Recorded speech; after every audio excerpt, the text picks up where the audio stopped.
화려한 크리스털 샹들리에가 거대한 식탁을 환하게 비추고 있었습니다. 하지만 그 빛은 차갑기만 했죠.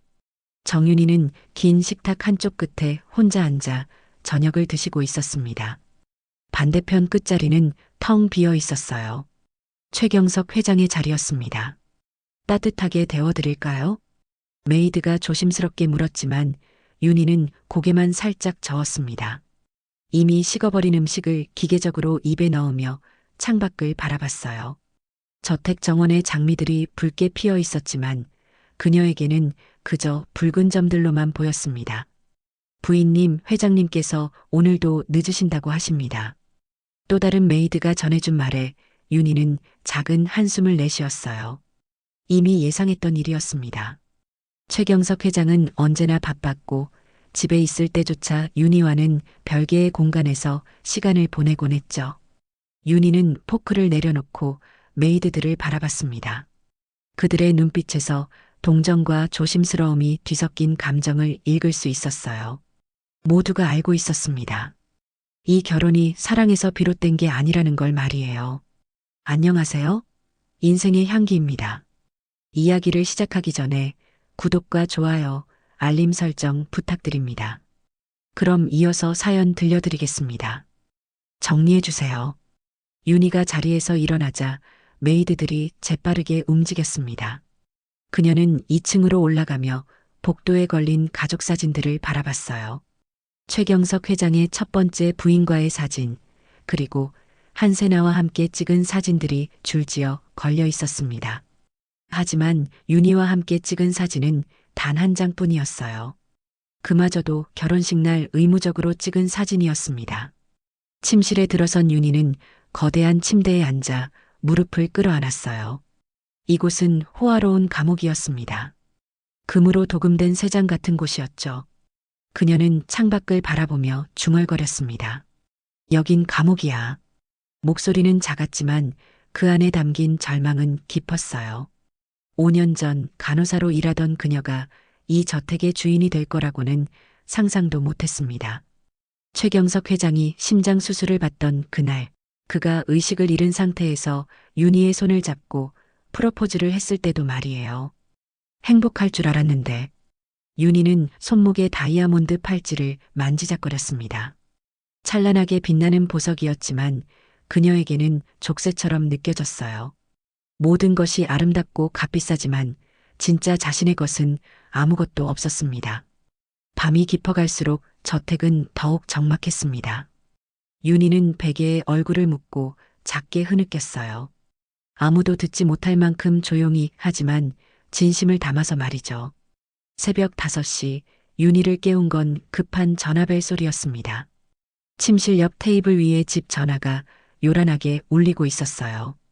윤희는 부스스한 머리를 쓸어 올리며 수화기를 들었습니다. 여보세요? 부인님, 큰일 났어요. 장미정 비서실장의 다급한 목소리가 들려왔습니다. 평소 냉정함을 잃지 않던 그녀가 이렇게 당황하는 모습은 처음이었어요. 회장님이 쓰러지셨어요. 윤희의 심장이 쿵 하고 떨어지는 것 같았습니다. 급히 옷을 갈아입고 병원으로 향했어요. 응급실 앞에는 이미 회사 임원들과 직원들이 모여 있었습니다. 모두가 침묵 속에서 불안한 표정을 짓고 있었죠. 상태가 어떻습니까?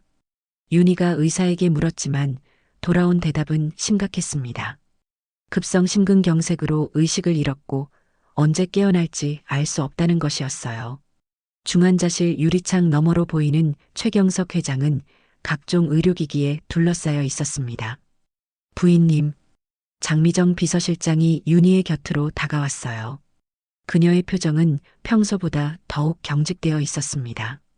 회장님께서 미리 준비해 두신 응급상황 매뉴얼이 있습니다. 회장님이 깨어나실 때까지 모든 업무는 제가 총괄하게 되어 있어요. 윤희는 고개를 끄덕였지만 뭔가 이상한 느낌이 들었습니다. 장미정의 말투에서 묘한 긴장감이 느껴졌거든요. 그리고 유원장 관련해서는 회장님이 의식을 되찾으실 때까지 임시 보관하고 있겠습니다. 유원장이요? 윤희가 되물었지만 장미정은 애매하게 미소만 지었어요. 그 미소가 왠지 섬뜩하게 느껴졌습니다. 회장님이 깨어나기 전까지는 모든 것이 제 손에 있습니다.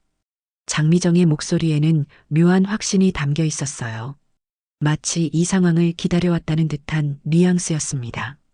윤희는 뒷걸음질 치며 그녀를 바라봤어요. 병원 복도에서 윤희는 혼자 남겨졌습니다. 임원들은 하나둘 회사로 돌아갔고 장미정은 어디론가 사라졌어요. 중환자실 의자에 앉아있던 윤희는 문득 자신의 처지를 깨달았습니다. 남편이 쓰러진 지금 그녀는 그 누구도 아니었어요. 회사에서는 아무런 권한이 없었고 집에서조차 실질적인 주인이라고 할 수 없었습니다.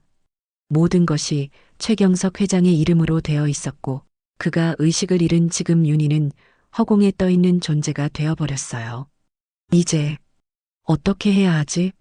윤희는 떨리는 손으로 얼굴을 감췄습니다. 앞으로 무슨 일이 벌어질지 알 수 없었어요. 하지만 한 가지는 확실했습니다. 장미정 비서실장의 그 차갑고 계산적인 눈빛이 결코 우연이 아니라는 것 말이죠. 병원에서 돌아온 윤희는 텅 빈 저택에서 혼자만의 시간을 보내야 했습니다. 평소에도 외로웠지만 지금은 그 외로움이 더욱 무겁게 느껴졌어요. 거실 소파에 앉아 무릎을 끌어안고 있던 윤희는 깊은 고민에 빠져 있었습니다. 내가 지금까지 뭘 한 거지? 스스로에게 던진 질문이었어요. 5년 동안 최경석 회장의 부인으로 살아왔지만 정작 자신이 무엇을 원하는지 생각해 본 적이 없었습니다. 그저 주어진 역할을 수행하며 하루하루를 버텨왔을 뿐이었어요. 아무것도 모른 채 그냥 인형처럼 살아야 하나? 윤희의 목소리에는 자조가 섞여 있었습니다. 하지만 그때 현관문이 열리는 소리가 들렸어요. 누군가 들어오는 발소리가 복도를 통해 전해졌습니다. 어머님, 안녕하세요. 한세나가 나타났습니다. 최경석 회장의 딸이자 윤희보다 20살도 더 어린 그녀는 언제나 윤희를 어머님이라고 불렀지만 그 호칭에는 진심이 담겨 있지 않았어요. 세나야, 어떻게 해? 아버지 상태를 확인하러 왔어요. 그런데 병원에 가니 어머님이 먼저 다녀가셨더라고요. 세나의 말투는 평소와 달랐습니다. 뭔가 날카로운 기운이 느껴졌어요. 그녀는 윤희 맞은편 소파에 앉으며 다리를 꼬았습니다. 이제 우리가 이야기할 때가 된 것 같네요. 무슨 이야기? 윤희가 조심스럽게 물었지만 세나는 차갑게 미소를 지었습니다. 아버지가 의식을 잃으신 지금 어머님의 위치가 좀 애매하잖아요. 법적으로는 아내이지만 실질적으로는 아무것도 아니시죠. 세나의 말이 윤희의 가슴을 찔렀어요. 사실이었기 때문에 더욱 아팠습니다. 세나야, 그런 말은 사실을 말하는 거예요. 어머님이 이 집에서 무슨 권한이 있으세요? 회사 일에는 전혀 관여하지 않으셨고 재산도 대부분 아버지 명의잖아요. 세나는 일어서서 윤희를 내려다봤습니다. 그 시선에는 무시와 경멸이 섞여 있었어요. 조용히 지내세요. 아버지가 깨어나실 때까지 말이에요. 괜히 나서다가 곤란해지는 일이 없도록. 그 말을 남기고 세나는 유유히 사라졌습니다. 윤희는 그 자리에 멍하니 앉아 있었어요. 세나의 말들이 머릿속에서 맴돌았습니다. 하지만 그 순간 윤희 안에서 뭔가가 꿈틀거리기 시작했어요. 지금까지 참아왔던 모든 것들이 한꺼번에 터져 나오려는 것 같았습니다. 그래. 윤희는 천천히 일어섰습니다. 거울에 비친 자신의 모습을 바라보며 다짐했어요. 이 집에서 살아남자. 절대 무너지지 말자. 목소리는 작았지만 그 안에 담긴 의지는 강했습니다. 더 이상 당하고만 살지 않겠다는 결심이었어요. 윤희는 처음으로 진짜 자신의 목소리를 내기로 마음먹었습니다. 며칠이 지나고 윤희는 결심을 굳혔습니다. 더 이상 수동적으로 당하고만 있을 수는 없었어요. 최경석 회장의 서재 문 앞에 선 윤희는 잠시 망설였습니다. 평생 들어가 본 적이 없는 공간이었거든요. 들어가도 되겠지. 작은 용기를 내어 문을 열었어요. 서재는 생각보다 더 넓고 웅장했습니다. 벽면 전체를 가득 채운 책들과 각종 서류들, 그리고 가운데 자리한 거대한 책상이 위압적으로 느껴졌어요. 윤희는 조심스럽게 책상 주변을 둘러봤습니다. 각종 계약서와 회사 관련 서류들이 정리되어 있었지만 대부분 이해할 수 없는 내용들이었어요. 하지만 뭔가 단서가 있을 거라는 직감이 들었습니다. 책상 서랍을 하나씩 열어보기 시작했어요. 첫 번째, 두 번째 서랍에는 별다른 것이 없었습니다. 하지만 세 번째 서랍 깊숙한 곳에서 오래된 봉투 하나를 발견했어요. 이게 뭐지? 봉투 안에는 색이 바랜 사진 한 장이 들어 있었습니다. 젊은 시절에 최경석 회장과 함께 찍은 여성의 사진이었어요. 하지만 그 여성은 최경석의 첫 번째 부인이 아니었습니다. 전혀 다른 사람이었죠. 사진 뒷면에는 작은 글씨로 영원히 사랑해 마이너스 수진이라고 적혀 있었어요. 그리고 날짜는 20년 전이었습니다. 윤희는 가슴이 두근거리기 시작했어요. 수진이라는 사람이 누구지? 더 자세히 살펴보니 여성의 얼굴이 묘하게 익숙했습니다. 어디서 본 것 같은 느낌이었어요. 윤희는 사진을 들고 거실로 내려와 복도에 걸린 가족 사진들과 비교해 봤습니다. 그때 깨달았어요. 그 여성과 한세나가 닮아 있다는 것을 말이죠. 특히 눈매와 코의 형태가 거의 똑같았습니다. 설마, 윤희의 머릿속에 충격적인 가정이 떠올랐어요. 혹시 이수진이라는 여성이 한세나의 친어머니가 아닐까 하는 생각이었습니다. 그렇다면 왜 최경석 회장은 이 사진을 숨겨두었을까요? 그날 밤 윤희는 잠을 이룰 수 없었습니다. 사진을 계속 들여다보며 생각에 잠겼어요. 분명히 여기에는 중요한 비밀이 숨어 있었습니다. 최경석 회장의 과거, 그리고 한세나의 출생에 대한 진실 말이죠. 내가 정말 아무것도 몰랐구나. 윤희는 자신이 얼마나 많은 것들로부터 소외되어 있었는지 깨달았습니다. 5년 동안 이 집에서 살았지만 진짜 중요한 것들은 하나도 알지 못했어요. 다음 날 아침 윤희는 사진을 다시 서재에 넣어두었습니다. 하지만 마음속으로는 이미 결심을 굳혔어요. 이 가족의 진짜 비밀을 파헤치기로 말입니다. 더 이상 모른 채로 살 수는 없었거든요. 이제 시작이야. 윤희는 거울 속 자신을 바라보며 중얼거렸습니다. 처음으로 진짜 자신의 의지를 가지고 행동하기로 한 것이었어요. 병원에 최경석 회장의 상태를 확인하러 간 윤희는 중환자실 앞 복도에서 낯익은 인물과 마주쳤습니다. 하얀 가운을 입은 의사가 차트를 들고 나오고 있었어요. 그의 얼굴을 본 순간 윤희의 심장이 멈추는 것 같았습니다. 민호, 오민호였습니다. 20년 전 헤어진 첫사랑이었어요. 그 역시 윤희를 알아보고는 잠시 멈칫했습니다. 두 사람은 한동안 말없이 서로를 바라봤어요. 윤희 씨, 정말 오랜만이네요. 민호가 먼저 말을 걸었습니다. 목소리는 예전과 똑같았지만 얼굴에는 세월의 흔적이 담겨 있었어요. 윤희는 가슴이 철렁 내려앉는 것을 느꼈습니다. 민호 씨가 여기서 일하세요? 네, 최 회장님의 주치의로 일하고 있어요. 내과 전문의가 된 지 5년 정도 됐습니다. 민호의 설명에 윤희는 복잡한 감정이 몰려왔어요. 그가 의사가 되었다는 것도 놀라웠지만 하필 자신의 남편을 담당하고 있다는 사실이 더욱 충격적이었습니다. 회장님과는 어떤 관계이신지? 민호가 조심스럽게 물었지만 윤희는 대답하기가 쉽지 않았어요. 부인이라고 말하기에는 왠지 부끄러웠거든요. 부인입니다. 짧게 대답한 윤희의 표정을 본 민호는 뭔가를 눈치챈 듯 했어요. 그는 주변을 둘러보더니 조용한 곳으로 윤희를 이끌었습니다. 윤희 씨, 혹시 힘든 일이 있으세요? 민호의 목소리에는 진심 어린 걱정이 담겨 있었어요. 그 따뜻함이 윤희의 마음을 흔들었습니다. 오랫동안 누군가의 진심 어린 걱정을 받아본 적이 없었거든요. 아니에요. 괜찮습니다. 윤희는 애써 평정을 유지하려 했지만 민호는 그녀의 눈빛을 놓치지 않았어요. 당신은 이 집에서 사라지면 안 돼요. 민호의 갑작스러운 말에 윤희는 놀랐습니다. 무슨 말씀이세요? 뭔가 숨겨진 게 있어요. 회장님 주변에 말이죠. 정확히는 모르겠지만 당신이 위험할 수도 있어요. 민호의 표정은 진지했습니다. 그는 윤희의 손을 살짝 잡으며 속삭였어요. 조심하세요.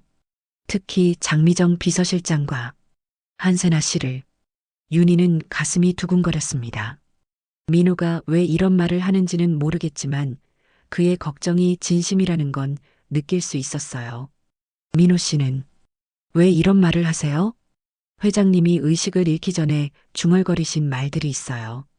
당신 이름도 나왔고 뭔가 미안하다는 내용이었어요. 민호는 잠시 망설이다가 더 중요한 이야기를 꺼냈습니다.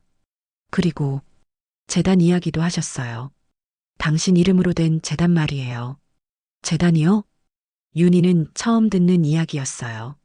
자신의 이름으로 된 재단이 있다는 것도 몰랐습니다. 더 자세한 건 나중에 이야기해요. 지금은 너무 위험해요. 민호는 주변을 살피며 조심스럽게 말했습니다. 그의 모습에서 윤희는 옛날의 그를 떠올렸어요.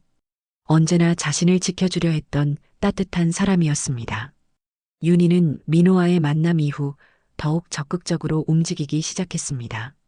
자신의 이름으로 된 재단이 있다는 말이 계속 머릿속을 맴돌았어요. 집에 돌아온 그녀는 최경석 회장의 서재를 다시 뒤지기 시작했습니다. 이번에는 더 꼼꼼히 살펴봤어요. 책장 뒤편에 숨겨진 금고를 발견했고 다행히 비밀번호는 최경석의 생년월일이었습니다. 금고 안에서 윤희는 충격적인 서류들을 발견했어요. 윤희 복지재단. 자신의 이름으로 설립된 재단의 서류였습니다. 하지만 더 놀라운 건 그 재단을 통해 들어오고 나가는 돈의 규모였어요. 수백억 원이 오가고 있었는데 윤희는 이런 재단이 있다는 것조차 몰랐습니다.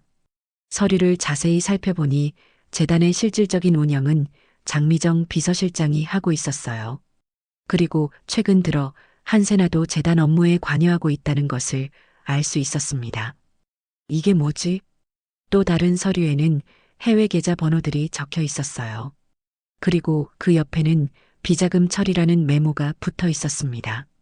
윤희는 서서히 상황을 이해하기 시작했어요. 최경석 회장이 자신과 재혼한 진짜 이유를 말이죠. 사랑이 아니라 자금 세탁을 위해서였던 것입니다. 윤희의 깨끗한 이력을 이용해서 재단을 만들고 그것을 통해 회사의 비자금을 처리하고 있었던 거예요. 나를 이용한 거구나. 윤희는 바들바들 떨렸습니다. 분노와 배신감이 한꺼번에 몰려왔어요.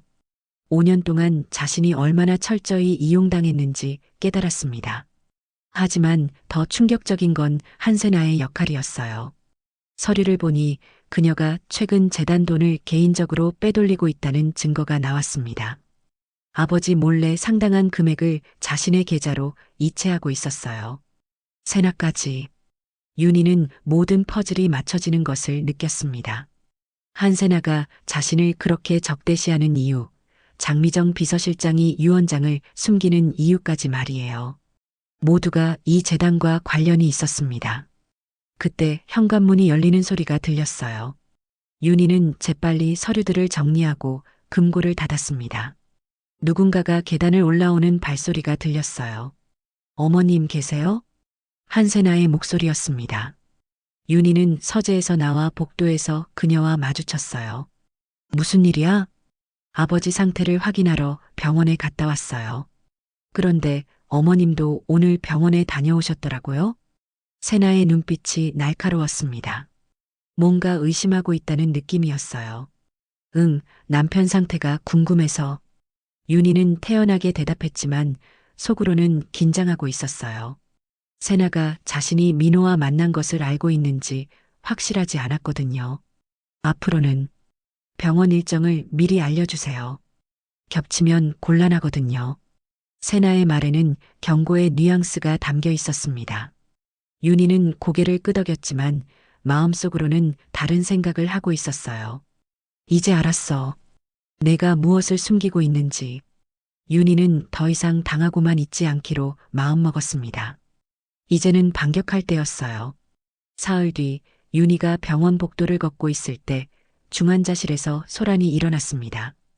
간호사들이 바쁘게 움직이고 있었고 의료진들이 급하게 모여들고 있었어요.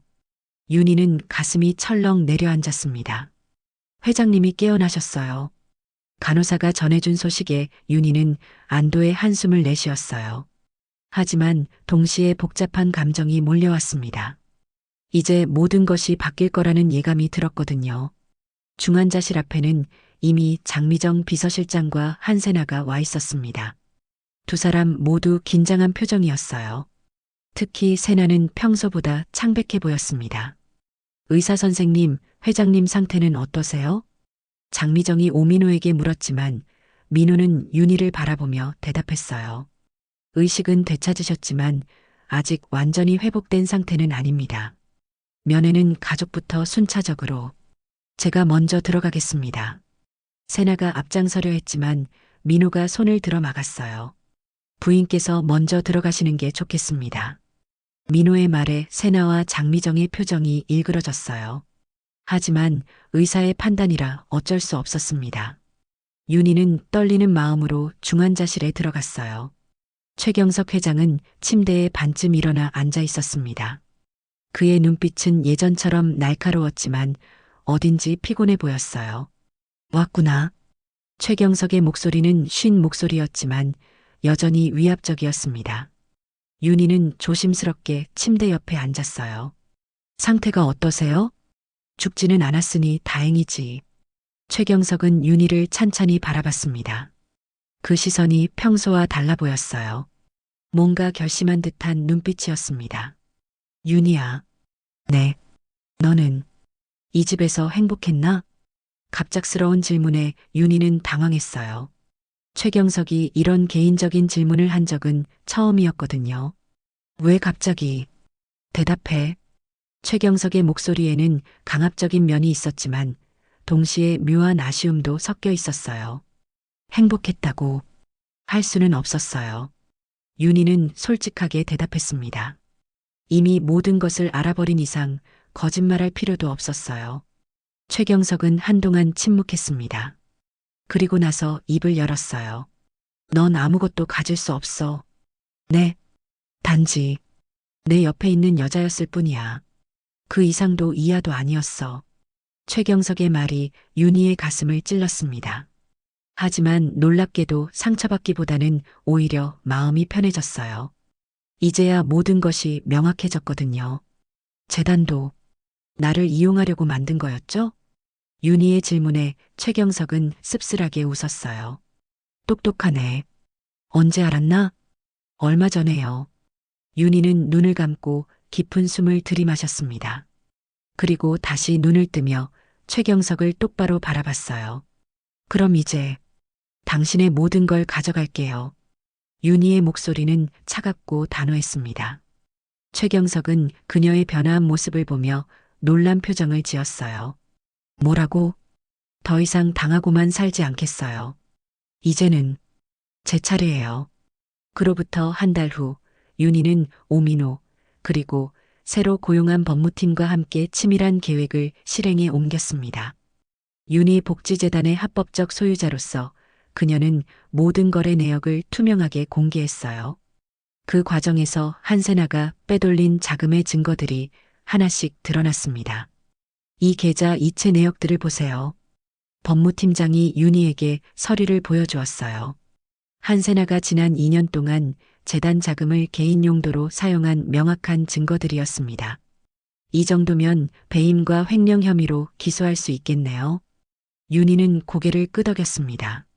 마음이 편하지는 않았지만 이제 물러설 수는 없었어요.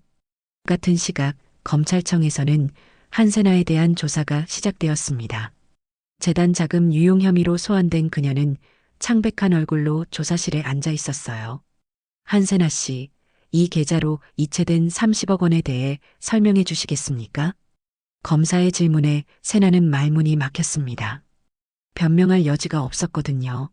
한편 최경석 회장은 재단 사태와 딸의 구속으로 인한 충격으로 다시 병상에 눕게 되었어요.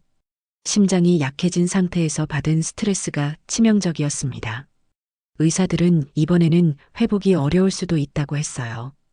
회장님 상태가 많이 악화되셨어요. 민호가 윤희에게 조심스럽게 말했습니다. 윤희는 복잡한 마음으로 중환자실 창문 너머를 바라봤어요. 후회하지 않으세요? 민호의 질문에 윤희는 천천히 고개를 저었습니다. 후회할 이유가 없어요. 이건 정당한 일이었으니까요.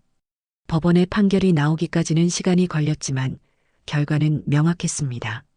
한세나는 징역 3년을 선고받았고 출국 금지 조치가 내려졌어요.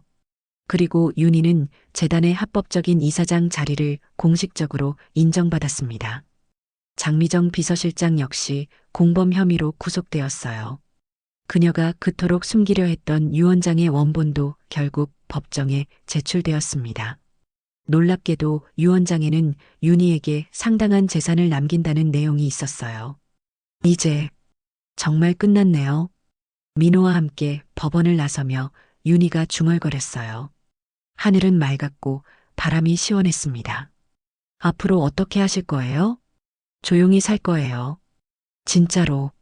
내 삶을 살면서 말이에요. 6개월 후 윤희는 한적한 호숫가에 작은 저택을 마련했습니다.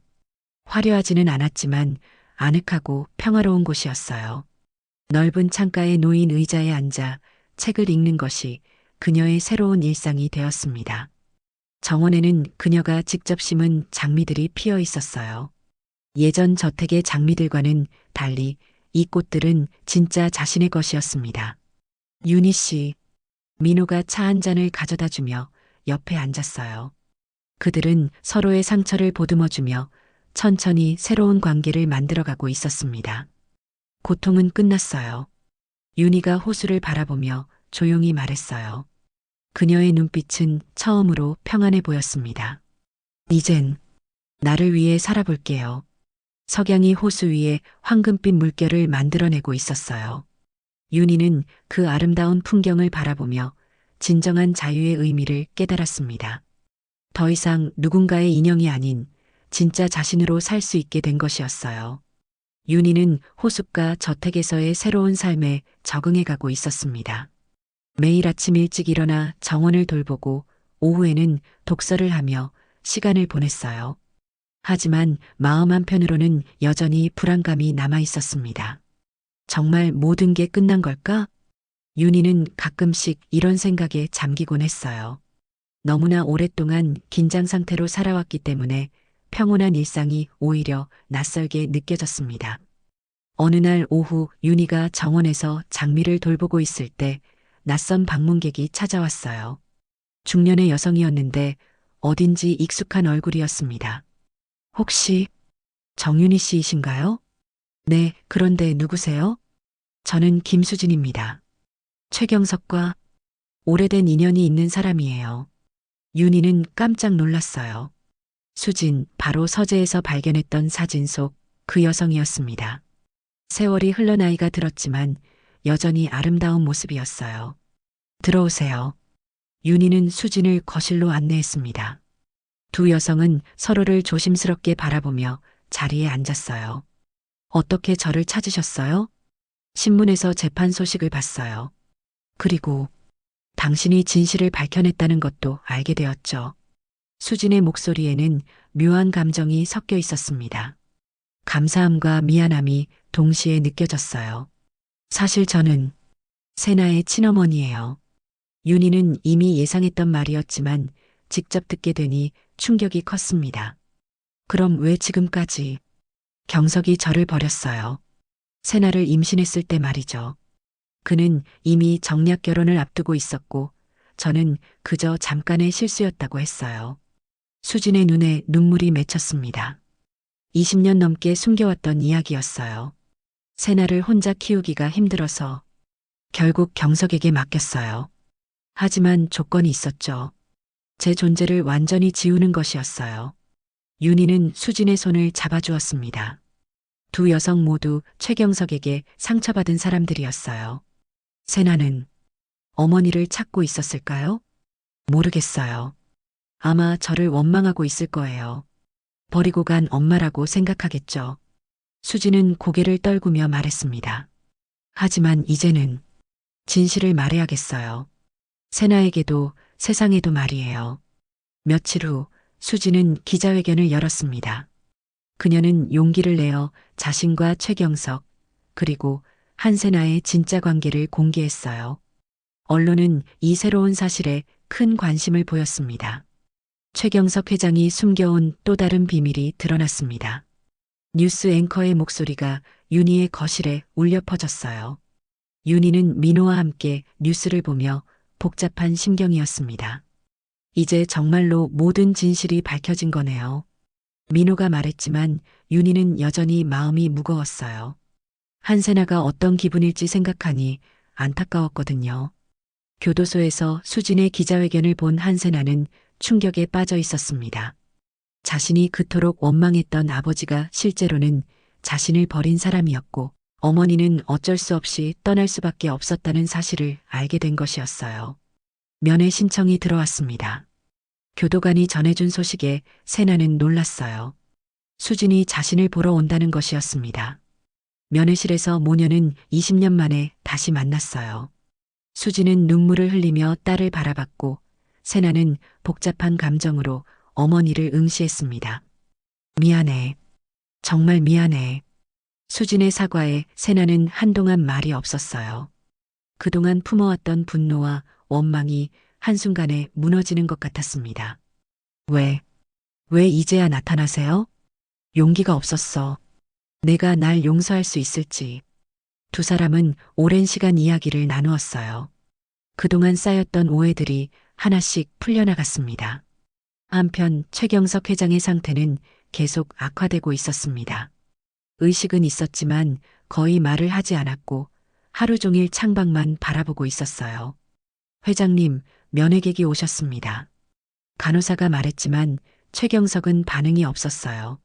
하지만 윤희가 들어오자 그의 눈빛이 살짝 움직였습니다. 왜 왔나? 쉰 목소리로 최경석이 물었어요. 마지막 인사를 하러 왔어요. 윤희는 침대 옆에 앉으며 담담하게 말했습니다. 후회하나? 무엇을요? 나와 결혼한 것.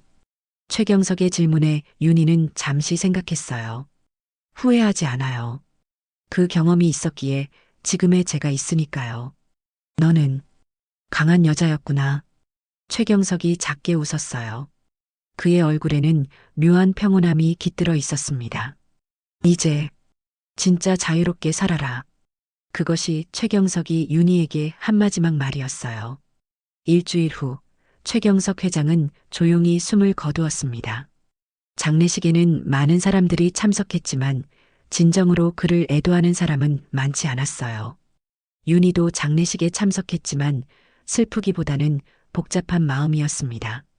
장례식이 끝난 후 윤희는 수진과 함께 조용한 카페에서 차를 마셨어요. 이제 정말 모든 게 끝났네요. 그런 것 같아요. 세나도 곧 가석방될 예정이고 새로운 시작을 할 수 있을 거예요. 수진은 딸과의 관계를 회복하기 위해 노력하고 있었어요. 쉽지 않은 일이었지만 포기하지 않겠다고 다짐했습니다. 윤희 씨는 어떠세요? 행복하세요? 네, 처음으로 진짜 행복하다고 느껴요. 윤희의 대답은 진심이었어요. 호숫가 저택에서의 평온한 일상, 민호와의 따뜻한 관계, 그리고 무엇보다 자유로운 자신만의 삶이 그녀를 행복하게 만들었습니다. 그날 저녁 윤희는 민호와 함께 호수 산책을 했어요. 노을이 물 위에 붉게 반사되고 있었습니다. 정말 아름답네요. 민호가 말했지만 윤희는 다른 생각에 잠겨 있었어요. 민호 씨, 우리 아이 이야기 해도 될까요? 20년 전 그들 사이에 있었던 아이에 대한 이야기였어요. 입양을 보낸 아이 말이죠. 물론이에요. 가끔 궁금해요. 어떻게 자라고 있을지. 윤희의 목소리에는 그리움이 담겨 있었어요. 언젠가는 만날 수 있을 거예요. 민호가 그녀의 손을 잡으며 위로했습니다. 윤희는 고개를 끄덕이며 미소를 지었어요. 이제는 과거의 아픔도 받아들일 수 있을 것 같았습니다. 밤이 되자 윤희는 혼자 서재에 앉아 일기를 썼어요. 새로운 삶을 시작한 후로 매일 일기를 쓰는 것이 그녀의 습관이 되었습니다. 오늘로써 진짜 모든 것이 끝났다. 최경석도 그와 관련된 모든 일들도 이제는 정말로 나만의 시간이다. 무엇을 해야 할지, 어떻게 살아야 할지 스스로 결정할 수 있다. 이런 자유가 이렇게 소중한 줄 몰랐다. 윤희는 펜을 내려놓고 창밖을 바라봤어요. 달빛이 호수를 은빛으로 물들이고 있었습니다. 정말로 아름다운 밤이었어요.